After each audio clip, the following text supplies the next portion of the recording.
हिमाचल तो एक वीर भूमि रही है और पूरा देश आज सेना के साथ खड़ा है। तो मैं आप सबको ऑपरेशन सिंदूर की पूर्ण सफलता के लिए भी बहुत बहुत बधाई देता हूं।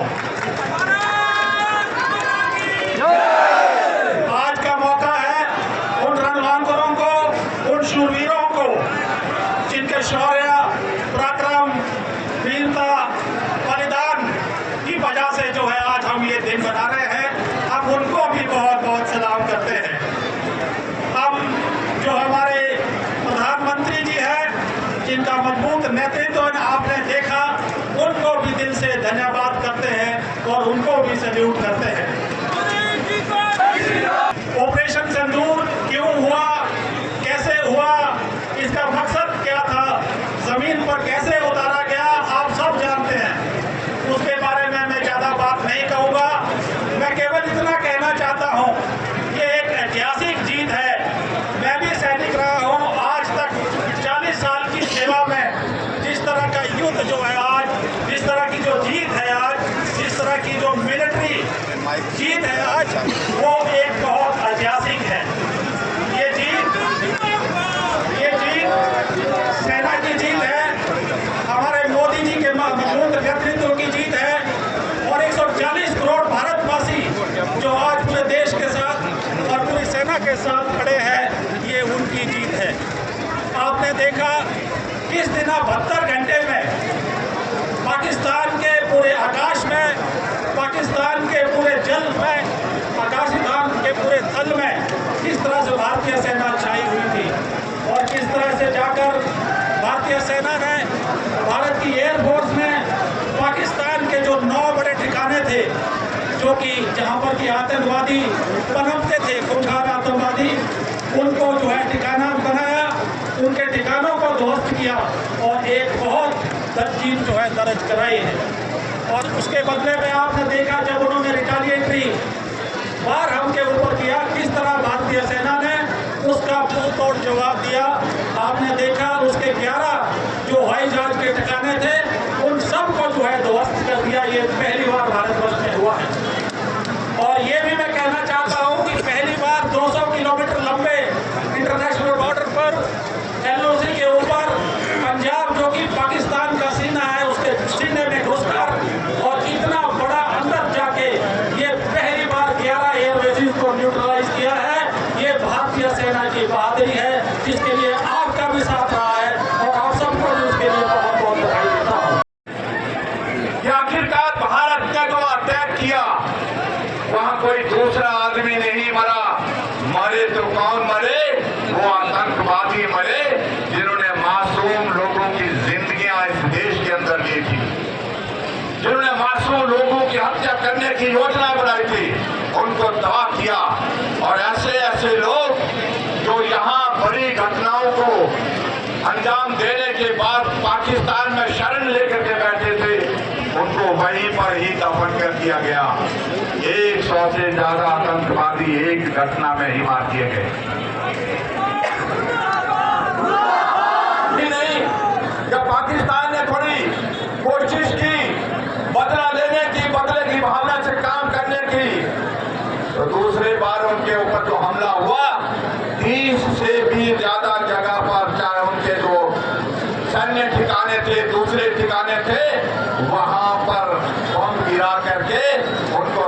किया गया, उनके एयरबेस को नष्ट कर दिया गया। मैं सारी बातों को देख करके ज्यादा लंबा नहीं कहना चाहता हूं, लेकिन मैं एक बात जरूर कहना चाहता हूं कि देश के प्रधानमंत्री नरेंद्र मोदी जी ने साफ शब्दों में कहा है, युद्ध बंद नहीं हुआ है। गलतफहमी मत रखिए, युद्ध बंद नहीं है, सिर्फ युद्ध को रोका गया है।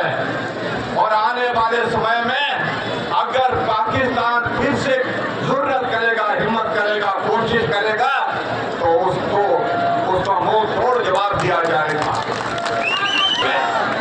आप सब लोग बड़ी संख्या में आए, मैं सबका धन्यवाद करता हूं। बहुत सारे हमारे कॉलेज में पढ़ने वाले नौजवान, हमारे बच्चे, हमारे स्कूल में पढ़ने वाले बच्चे तिरंगा झंडा अपने हाथ में लेकर के देश की सेना को अपना सहयोग और समर्थन दे रहे हैं। मैं इस बात के लिए आपका धन्यवाद करता हूं। भारत, मजबूत भारत, आगे बढ़ता हुआ भारत, ये इतनी ज्यादा ताकत बढ़ गई पूरी दुनिया में कि पाकिस्तान के अंदर चाहे 100 किलोमीटर दूर हो, चाहे 500 किलोमीटर दूर हो, कोई ठिकाना ऐसा नहीं है जहां भारत की सेना भारत की धरती से वार करके उनको तबाह नहीं कर सकती। ये सबसे बड़ी बात है। इतनी बड़ी सारी घटना हुई, लेकिन भारत की सेना ने कभी भी देश की सीमा से बाहर जाने की आवश्यकता महसूस नहीं की। ये पराक्रम अगर हुआ है तो इसके लिए मजबूत नेतृत्व की जरूरत थी, और हमारा ये सौभाग्य है कि मजबूत नेतृत्व आदरणीय नरेंद्र मोदी जी के रूप में हमको मिला है। तो ये भारत उनके हाथों में सुरक्षित है।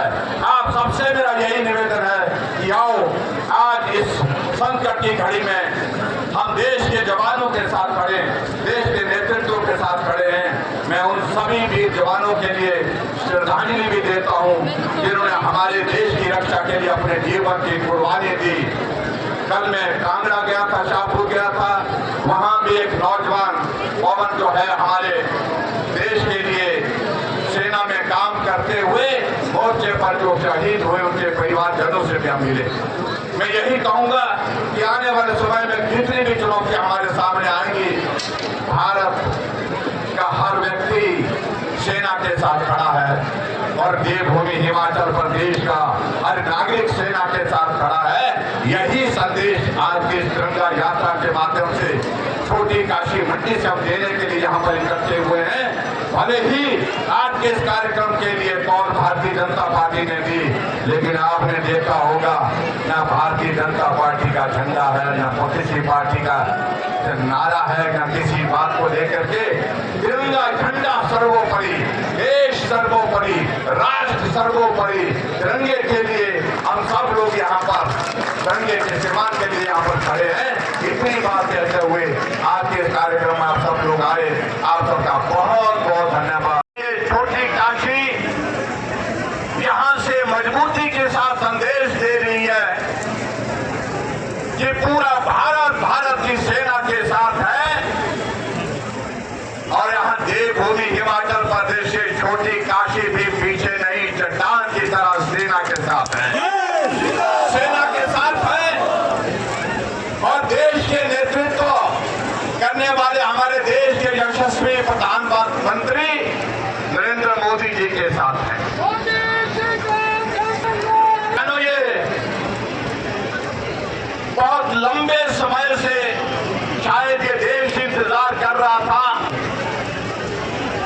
कि देश को एक मजबूत नेतृत्व मिलेगा, नरेंद्र मोदी जी के रूप में मिलेगा, और ये रोजमर्रा की जो घटनाएं आतंकवादी घटित कर रहे हैं इस देश के अंदर, कश्मीर घाटी के अंदर, उनको मुंह तोड़ जवाब दिया जाएगा।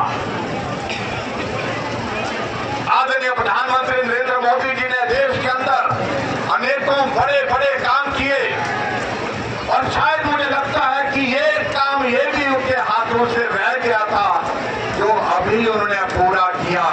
पहलगाम की घटना के बाद जिस भाषा में पाकिस्तान को जवाब देने की आवश्यकता थी, उस भाषा में जवाब दिया गया। क्या ये पहली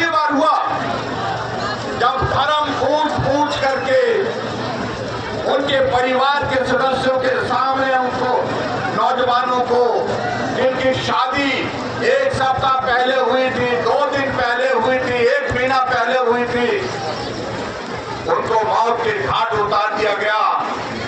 और उसी बात को लेकर के हमारे देश के प्रधानमंत्री जी ने बड़ा स्पष्ट शब्दों में कहा, विदेश की यात्रा छोड़ करके देश वापस आए और देश में आने से पहले एयरपोर्ट पर भी सारी बातों की जानकारी लेने के बाद संदेश दिया और संदेश दिया कि जिन्होंने भी इस घटना को अंजाम दिया है उनको उनकी कल्पना से ज्यादा बड़ी सजा मिलेगी और वो सजा आप लोगों ने अपनी आंखों के सामने देखी। और ये कहना बहुत लंबी बात कहने की आवश्यकता नहीं। जिस भारत के बारे में कई तरह की बातें कई लोग करते थे, आज पूरी दुनिया ये देख रही है कि क्या ताकत भारत में आ गई, ऐसी स्थिति आ गई कि दुनिया के सामने इस तरह से भारत की सेना ने पराक्रम किया। 6 तारीख को रात के 1:20 पर भारत की सेना ने कार्रवाई शुरू की, जहां 9 ठिकाने थे, आतंकवादियों को शरण देते थे, ट्रेनिंग देते थे, गोली बारूद देते थे, मासूम की जिंदगी तबाह करने के लिए ये मिशन देते थे। उन ठिकानों को रात के 1:20 पर ध्वस्त कर दिया गया। मात्र 25 मिनट के अंदर 9 ठिकाने पर हमला किया। 1983 से शिक्षा के क्षेत्र में अग्रणी silver bell senior secondary school Hiranagar Hamirpur पिछले 4 दशकों से शिक्षा जगत में एक अहम स्थान बनाए हुए हैं। श्रीमती शकुंतला निघाल के कुशल नेतृत्व में सिल्वर बेल्स की टीम द्वारा बच्चों को गुणात्मक शिक्षा प्रदान की जाती है, जिसमें बच्चों के सर्वांगीण विकास पर विशेष ध्यान दिया जाता है। I started the school in 1983 because there was a dire necessity for the English medium school that time. So previously I was hesitating, but still I started the school with 3 children, but it flourished on very well, and that was because of the cooperation of the staff as well parents. They did all the efforts to take the school up and flourish it very well, and we excelled in all the spheres, cultural activities, outdoor activities as well as the education activities. Super magnet group की सहभागिता से silver bell school में दी जाती है बच्चों को विभिन्न प्रतियोगी परीक्षाओं के लिए कोचिंग और नौनिहालों के लिए अत्याधुनिक सुविधा से युक्त बाल वाटिका की सुविधा भी उपलब्ध है। बच्चों के लिए स्कूल द्वारा ट्रांसपोर्ट की सुविधा 15 किलोमीटर के दायरे में दी जा रही है। गौरवमयी अतीत से सुनहरे भविष्य के निर्माण के लिए प्रतिबद्ध सिल्वर बेल्स स्कूल में आज ही अपने बच्चे के लिए सीट बुक करवाएं।